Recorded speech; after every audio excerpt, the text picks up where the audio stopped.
3,5 години, да, ама вие не сте ми колешки.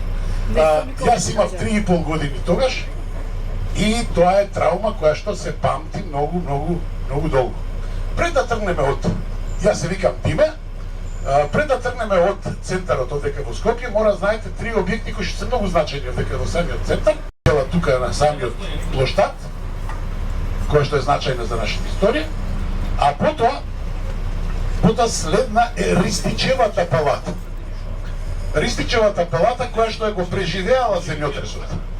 Е оваа високата кула на СМ која што е, не знам, јадна состојба сега, кој што ја гради, е ставен во затвор пред земјотресот, затоа што го пробил многу буџетот за таа зграда и предпоставиле дека краде човек.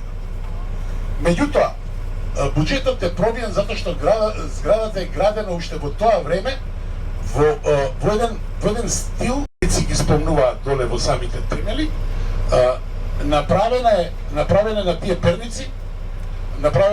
перници, и успеала да задржи да не падне за времето на земјотресот. Кога виделе дека не паднал, човекот излегува од затвор и добива плакета за убаво направена, квалитетно направена зграда. Ќе тргнеме полека и автобусот ќе вози полека, можете да гледате и лево и десно, јас ќе ви кажувам кое што е од прилика каде. Не биле сеизмички градени. Како причина за земјотресот многу пати се наведува и на ЈНА. Овој дел на градскиот зид, значи вториот прстен на градскиот зид од лева страна, што го гледате, па и од десна, е за подофицирите на ЈНА. Денеска тука живеат нивни наследници, кои што живеат во центарот. Тогаш ова било голем сквер. Плоштад Слобода се вика.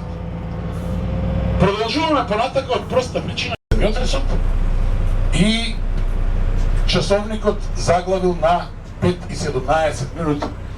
Скоро дознав, не знаев, барам да дознам, дека тоа е на 26 јули 1963 година, меѓутоа прашував во кој ден било тоа. Сега се наоѓа онова паркче пред населбата, новата населба, условно речено новата, сега више не е нова, населба Капиштец. Позади нејзе, ние сега ќе пројдеме од тука, ќе дојдеме до местото каде што е.